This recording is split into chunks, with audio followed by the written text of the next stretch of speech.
and welcome to the What the Fork Monarchs preview show. Myself, Graham Munsey, joined by Dave Harloway as we look ahead to a big Friday night of action. Got a little bit of a break from the Championship this week, Dave. It's the Monarchs' first foray into the Jubilee League, and we welcome the Berwick Bandits to Armadale once again.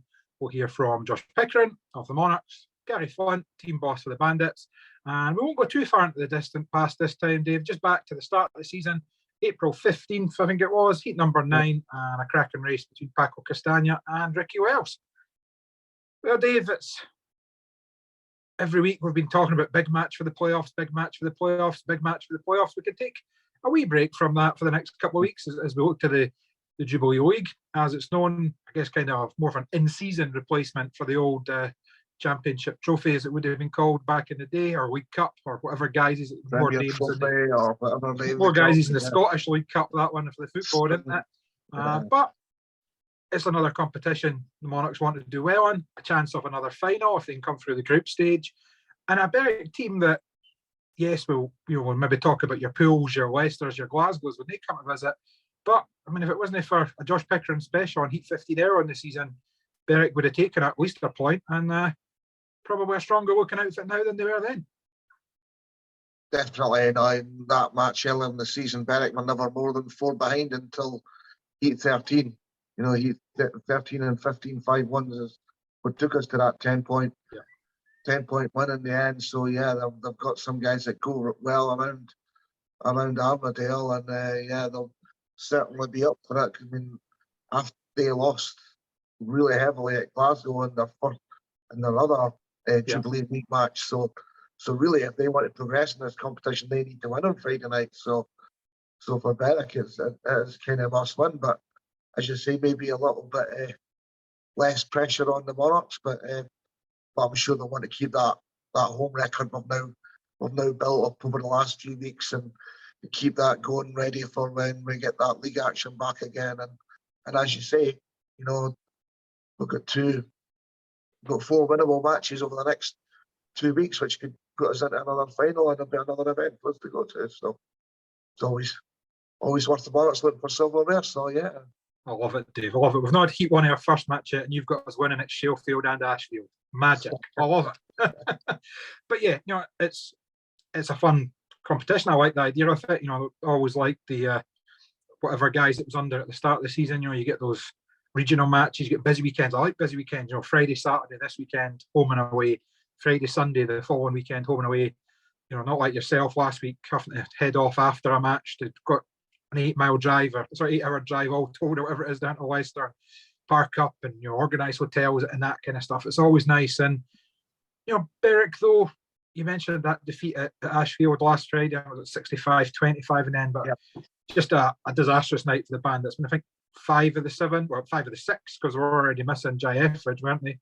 And then 5 of the 6 all had a spill, you know, fairly nasty sounding ones, particularly for Leon Flint and Teal Piper and Jonas Knutson. All of them were potentially going to miss Saturday. Leon Flint did miss the whole match against Redcar on Saturday. And at the time, as we record this on Tuesday night, we've not heard as definite won't be that they've certainly advised us off their 1 to 7. So they're hoping that all 7 are back fighting fit and ready to go on Friday night. As I say, we'll hear from Gary Flint, but when I spoke to him, he said it was going to be a week of checking up on man and machine, because, you know, not only when you have 5 people go down, not only is it bodies that take a batter and it's bikes, and you know, they'll have spent a week in the workshop, no doubt, but, you know, we've touched on it before. You know, Chris Harris having his best season in years, Ricky Wells, don't need to tell him about Armadale, Leon Flint get better every time he comes to Armadale, you know, and then even you look at the bottom end, all eyes on Jonas Knutson, a man I've not seen yet, but seems to be starting his British career very well. And then, of course, Nathan Stoneman. You know, you kind of think, it's that 2-point sort of Conference League guy that comes in, but you got a maximum when he came up to Armadale for Oxford in the National League. So he certainly has no fears of the place, and that's before I even mentioned Teal Piper. You know, and then Jai Etheridge, 2 former Monarchs, if they're fit and riding as well. So, you know, I guess when we say every week, when you've been somewhere for 25 years or 26 years or whatever have been at Armadale, most teams are going to have experience of the place now. But plenty of laps under their belts in that Berwick team. Yeah, as you say, lots and lots of laps, especially like Ricky and Theo. But yeah, like you, I'm excited to see what Knudsen will be like, and I I hope Berwick will be at full fitness. We don't want to see weakened teams anywhere or injuries for riders. And we know our own Sam's still struggling a bit with that. I think the broken metatarsal was confirmed and some ligament damage, but he's still soldiering on. David Beckham injury, that one, isn't it? Saying, the David Beckham one, yeah. I'll not say any further than that. But yeah, he battled on, scored some good points in the Wolves pairs competition on Monday night.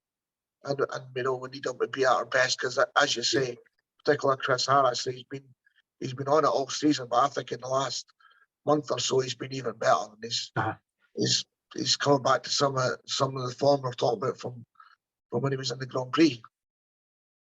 Yeah, that's it. And you're probably, having just seen the lineup announced for the British final in a couple of weeks, I don't think there'll be many betting against Harris, maybe getting that wild card slot out of that and being back at Cardiff this year. But as we mentioned, Berwick started off their Jubilee League with a pretty horrible night at Glasgow last week. They're looking for better this Friday, as team boss Gary Flint told me when I spoke to him earlier in the week. So joined by Berwick team boss Gary Flint, and I guess first things first, Gary, as we sit here and talk on Sunday evening, it's probably going to be a case of a week on the phone checking up on man and machine for your Berwick team after a hard weekend. Yeah, that's it. It was Friday was pretty grueling on like you say, man and machine. We've got obviously Leon. We're not quite sure what the status of him he'll be come the weekend. He's got some pretty hefty swelling around his hip and back area. I think it looks like he's maybe just bruised his sciatic nerve, which is causing him a bit of issue there. Jonas has also got bruises in places that he didn't know he could bruise, and Theo took a bit of a hefty whack to his back and his neck. So all key riders for us and certain or different areas of the team. So we've got to keep a close eye on that and make sure they're ready and race fit for the weekend.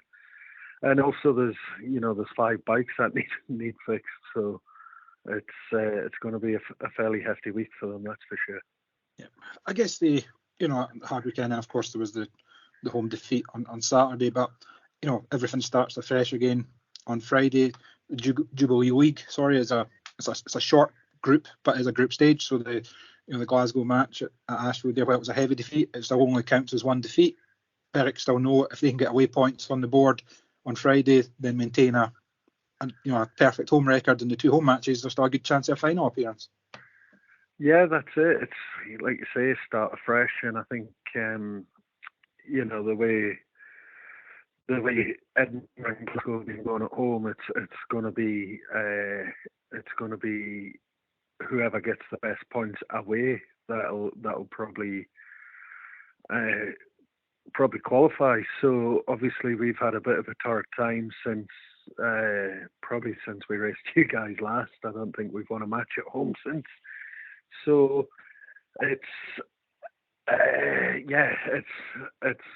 interesting. The boys are keen to do something and get some silverware for the club. I think they deserve it themselves. There's always been something thrown in there to, once we get on a roll, to hamper that. But the team spirit is still immense, and we'll certainly be coming up Friday to spring a surprise. That is for sure.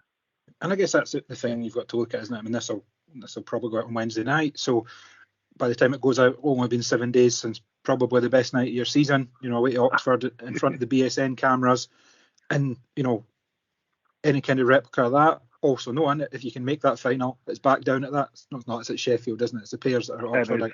I've made that mistake twice now, actually.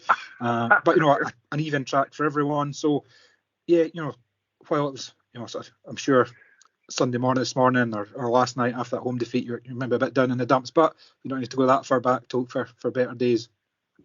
No, that's it. And we had a big chat.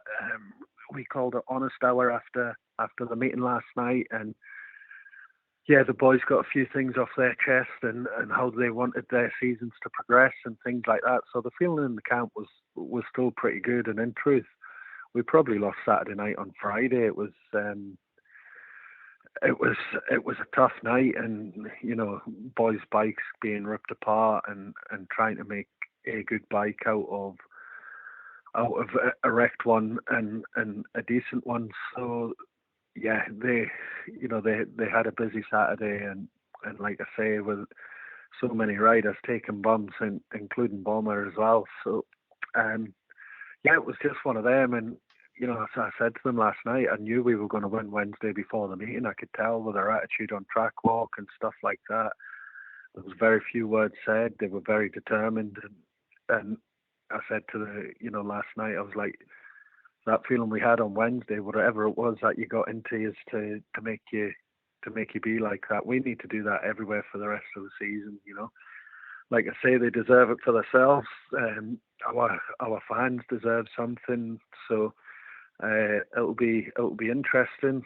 I think when we come up in the start of the season, only a formidable ride from Josh stopped us getting a point. Yeah. So yeah, and I think we're probably a bit stronger now. With Jonas has gone great guns. I think, to be fair, Berwick's the only track he hasn't gone out and won his first race on. So it's exciting times for us. We're kind of looking at rebuilding now. So yeah, we'll be up there Friday to prove a point, not just to ourselves, but to everyone else, that we're not just the team there that's going to get humped everywhere, really.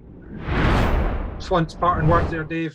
Berwick aren't just going to be a team that go everywhere on the road and get hammered, and it's easy to forget after that horrible weekend they had last weekend, but only this time last week, as this goes live, they were demolishing Oxford away from home. Right. So the caliber's there, and the Monarchs will need to be at their best. And speaking of the Monarchs, as you mentioned there, I guess the main thing is carrying on that momentum. We touched on it a little bit. Yes, it's no longer the league. The league is everyone's focus, but you can almost view this as a bit of a free hit. But you want to keep that momentum going. It was an excellent point gained at Leicester last week. Particularly battling from the back. Heat one, you think, right, we're getting off to a solid start. We're getting a 3-0, and then the track chucks Lawson's chain off, and all of a sudden you're down already. But the team battled well. They showed that spirit even without Sam there, and got the point.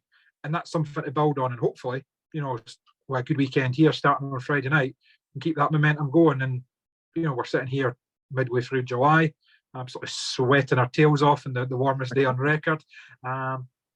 And okay, the Jubilee's just starting, but you've got a chance there. We're in a Keogh Cup semi-final, and we're probably one more home win away for the playoffs. So everything's looking pretty rosy in the garden.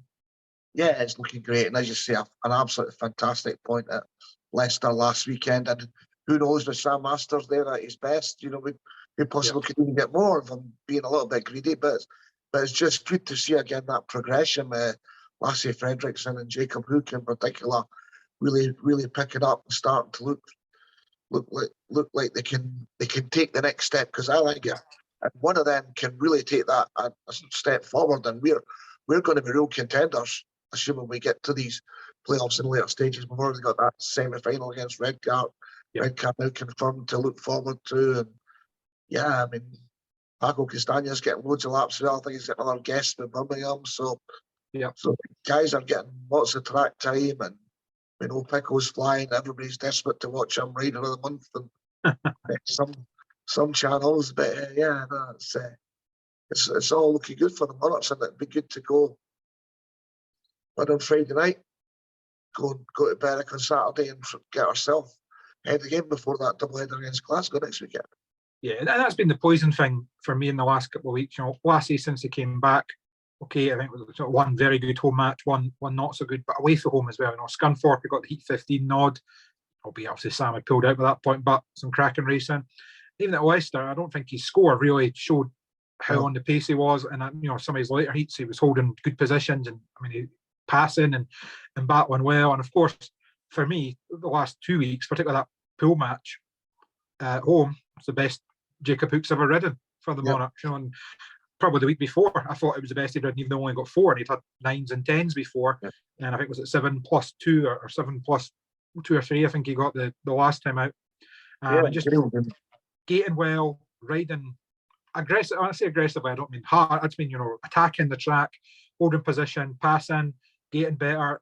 So these guys are progressing as we go on. And I guess, that was kind of the ethos of the club from the start of the season.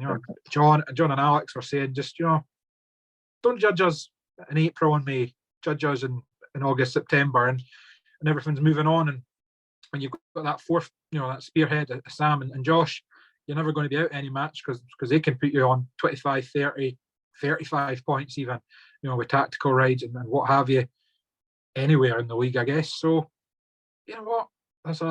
Maybe it's just the sun hitting me, Dave. I'm going to be the optimistic one alongside you. I must have a wee bit of sunstroke or something. But, things are looking good, and they just need to keep this going this weekend as we start with that Jubilee League. And one man that knows that is that number 5 man of the moment in British Speedway, Josh Pickering. So, Josh, obviously, Berwick on Friday night, this new trophy, the Jubilee League. So, I guess it takes a little bit of pressure off. There's takes that little bit of worry off that if anything goes wrong, league points could be dropped. But still another competition the boys will want to do well in, and another final to be raced for. Yeah, definitely. It's a cool little cup they've introduced, and I'm looking forward to Friday night. I've had a lot of meetings since I was last at Armidale, so I'm excited to come back there and do a good job, and I'm confident, especially on aggregate score home and away, we should be good. Yeah, and then of course Berwick, they took a heavy defeat at Ashfield last week and had a few injuries and mechanical gremlins, but it's a team that comes to Armadale. Ricky Wells, everyone knows well. Teal Piper, league-winning Monarch. The new Dane, Jonas Knudsen, seems to be going pretty well. Chris Hart, the names speak for themselves. So the Monarchs certainly can't take anything for granted. Well, just in Bomber, Theo, and Ricky Wells, mate, there's 30 points there potentially on any night. So the rest of the 4 riders that they have to make up the 15 points, it's going to be a tough contest, and we're definitely, it's not going to be an easy match. I'm going into this match as if we're versing Poole again or we're versing Glasgow. It's going to be tough, but I'm confident in our boys, and now they've also had a look at Berwick, and obviously we're there a lot earlier on in the season, but I had a decent match there until heat 15, and I'm looking forward to the weekend ahead. Yeah, and you mentioned be a second chance for some of the boys to see Berwick, but the whole team maybe spoke from the start of the season that it was a team that would get better as the year goes on, and you only need to go back to Leicester last weekend to pick up a point. Jacob's last home match against Poole was, in my opinion, his best ever match for the Monarchs, even though he's had other matches where he scored more. Lassie's coming to the fore, getting heat 15s away from home like he did at Scunthorpe and stuff. So everything's moving the way the Monarchs want it to be, and hopefully set up for a big end to the season. Definitely, mate. Jacob is coming on good, and that's what we need him to do.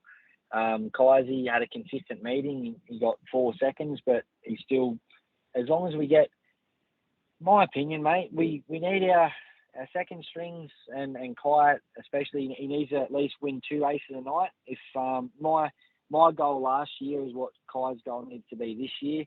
He needs to get at least 10 points from 4 outings. That's my opinion, and that gives us a chance to either Paco follows him through for a 5-1, or he beats the other second string, and that's where we get 4 2s and we slowly drag the match away 2 points at a time. That's first and foremost. Last week when we versed Poole, Lassie was crook, and he definitely didn't have his best meeting at Armidale. The week before he was electric around there. So he'll be looking to turn that around and go back, and he did ride Leicester very good considering his first time there the other day. And I feel that we do have a good team, mate. We have a very good 1 to 7. Sarge obviously back from injury. He's yet to show his best and capable of what he's always been able to do. But I feel he's going to be able to show it himself also. So I think in a whole, our 1 to 7, if we go there with the right attitude and ready to go, we should have a very good score on Friday night and put ourselves in a good position for Saturday. Yep, and then you mentioned that there. It's we got that point at Leicester. We're in pool close to a point. We've got a point at Plymouth. We've done without Redcar. We've done without Glasgow. You know, we've set ourselves up well for the playoffs. I'd say now if we beat Plymouth at home in a couple of weeks, we'll be in the playoffs. And nobody will really want to pick the Monarchs. They'll not be first pick for anyone when you look at how we're doing both home and away now. Oh, I wouldn't. I'm telling you now, I said that on BSN. If Leicester finish top and they, you know, if they were to pick Edinburgh, I think they're crazy, mate, because we were, obviously Richard done a good job. He stepped in and got 11+1 or 10+1 at Leicester, but Sam potentially from 6 rides, he would have got bloody 16 or more, you know, so the way his form's going, and we would have won at Leicester then.